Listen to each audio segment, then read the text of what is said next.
Hello नमस्कार दोस्तों। मैं यशवंत कुमार आपके बीच पुनः हाजिर हूँ।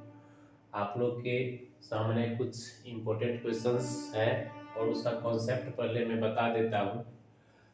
तो अगर आपको कहीं भी इस टाइप से क्वेश्चन लगा, अगर किसी वस्तु के मूल्य में x% की वृद्धि हो तो खर्च में वांछित प्रतिशत कमी, ताकि खर्च का व्यय अपरिवर्तित रहे।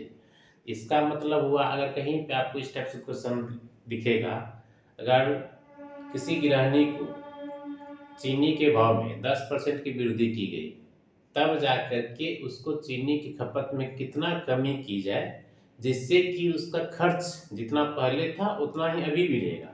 मतलब खर्च और परिवर्तित रहेगा, यानी कांस्टेंट रहेगा। तो आप उस टाइम डायरेक्टली ये फॉर्मूला यूज कर सकते हैं। इससे पहले भी ये फॉर्मूला एक बार हम डिस्कस कर चुके हैं। तो प्रतिशत कमी अगर कहेगा निकालना, तो प्रतिशत कमी बराबर एक्स बाय 100 प्लस एक्स। फिर इसका रिवर्स भी पूछ सकता है।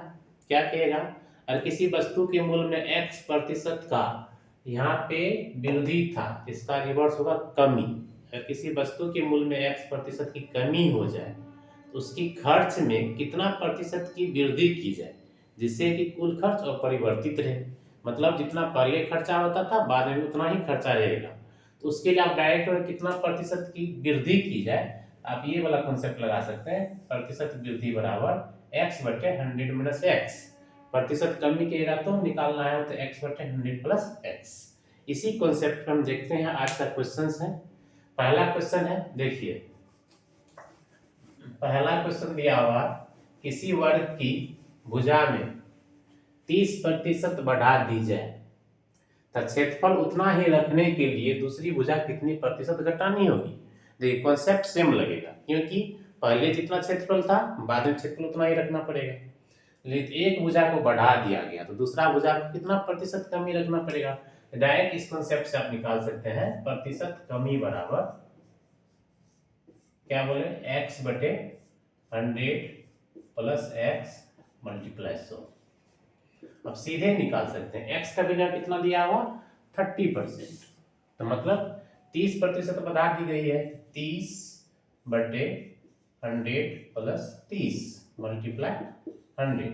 यहाँ कितना हो जाएगा, 30 बटे 130 मल्टीप्लाई 100। ये आ जाएगा आपका 300 बटे 3।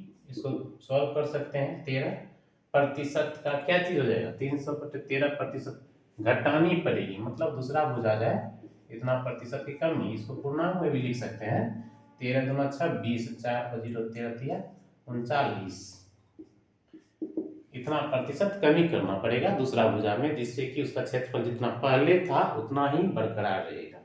ठीक है, अगला क्वेश्चन देखते हैं। यदि बर्फ बनाने के लिए पानी को जमाया जाता है तो उसका आयतन 10% बढ़ जाता है। बर्फ अगर बनाएंगे पानी को जमा करके तो उसका आयतन होता है क्षेत्रफल, उसका जो आयतन वॉल्यूम जिसको बोलते हैं, 10% बढ़ जाता है। फिर से यदि बर्फ को पानी बनाने के लिए गलाया जाए तो उसका आयतन कितना प्रतिशत घट जाएगा। मतलब क्या, देखिए पानी जितना पहले था बाद में पानी उतना ही रहेगा। कॉन्सेप्ट सेम है। कांस्टेंट क्या चीज यहाँ पे, पानी। क्योंकि पानी जितना था उसको पहले गला दिए, बर्फ बना दिए, फिर से उसको गला दिए, पानी तो उतना ही रहेगा। मतलब सेम कॉन्सेप्ट लगेगा, कितना प्रतिशत घटाया जाए, घट जाए। तो प्रतिशत कमी बराबर वही कॉन्सेप्ट फिर इसमें लगा दीजिएगा सीधे। कितना है, 10% बढ़ा दी जाए तो 10 बटे 100 प्लस 10। याद रखना, अगर कमी निकालेंगे तो नीचा में प्लस लेंगे और वृद्धि निकालेंगे तो नीचा में माइनस लेंगे। ये आ जाएगा आपका 100 बटे 11। मतलब 9.1/11% की कमी करना पड़ेगा हमको। ठीक है, 9.1/11% कमी हो जाएगा। ठीक है, यदि बर्फ बनाने के लिए पानी को गलाया जाए तो उसका आयतन कितना प्रतिशत घट जाएगा। उसका आयतन फिर क्या करेगा, घट जाएगा कितना, 9.1/11% कमी। अब चलिए अगला क्वेश्चन, एज इट इज जो भी कॉन्सेप्ट लिखे थे सेम उसी पे। पेट्रोल के मूल्य में 40% की कमी होने पर एक उपभोक्ता को पेट्रोल की खपत में कितनी प्रतिशत वृद्धि करनी होगी जिससे कि उसका पेट्रोल पर खर्च ना घटे। मतलब जितना पहले खर्चा था बाद में उतना ही खर्च है, लेकिन इसमें क्या हो रहा है, पेट्रोल के मूल्य में 10% की कमी हो रहा है। पेट्रोल के मूल्य में 10% की कमी हो रहा है तो उसका खपत कितना प्रतिशत बढ़ाना पड़ेगा। ठीक है, तो प्रतिशत कमी था। अब अगला क्वेश्चन हुआ वृद्धि के लिए, उल्टा वाला रिवर्स वाला बोले थे। वृद्धि के लिए आप क्या कीजिएगा, यहाँ पे x/100 प्लस x की जगह माइनस x ले लीजिएगा। 100 माइनस x मल्टीप्लाई 100। यहाँ पे कितना है 40, तो 40 100 माइनस 40 मल्टीप्लाई 100, यहाँ पे क्या हो जाएगा 40/60 मल्टीप्लाई 100, ये हो गया 2/3। इसको सीधे सीधे लिख 200/3। 200/3 मतलब सीधे आप बोल सकते हैं कितना 66 गुणन 2/3%।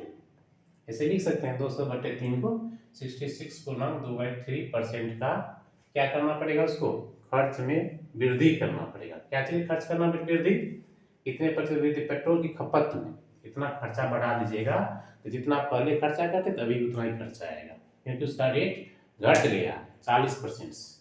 नेक्स्ट क्वेश्चन देखिए, चीनी के भाव में 40% वृद्धि होने पर किसी परिवार को चीनी का वार्षिक खपत कितने प्रतिशत कम करनी होगी कि जिससे कि परिवार का खर्च ना बढ़े। परिवार का खर्च ना बढ़े, लेकिन क्या होगा यहाँ पे भाव में, चीनी के भाव में 40% वृद्धि हो गया। वृद्धि हो गया तो क्या निकालना हमको, क्या है यहाँ पे कमी, तो फॉर्मूला वही लगेगा प्रतिशत x/100 प्लस x मल्टीप्लाई 100। कमी के लिए नीचे प्लस लेते हैं, वृद्धि के लिए नीचे में माइनस लेते हैं। तो हमको निकालना कमी कितने प्रतिशत कम करनी होगी, इसलिए कम करना पड़ेगा कितना प्रतिशत, x का वैल्यू यहाँ दिया हुआ 40, यहाँ पे 100 प्लस 40 मल्टीप्लाई 100, तो 40/140 मल्टीप्लाई 100 कितना हो जाएगा, ये 2/7 यानी 200/7। ये हो जाएगा सीधे सीधे आपको 98 28 पूर्णांक डिवाइड करके देख लेते हैं। 7 दूना 14, 6 पे 0, 6 पे 0 60, 7 8 56, 4 ठीक है। इतना प्रतिशत का आपको क्या करना पड़ेगा, कमी करना पड़ेगा। क्या चीज में, क्या चीज करना पड़ेगा कमी, उसका खपत में। चीनी का भाव बढ़ गया है तो चीनी का भाव कांस्टेंट रखने के लिए उसको कम खर्चा करना पड़ेगा। कितना खर्च करना पड़ेगा, 28 गुणा 4/7।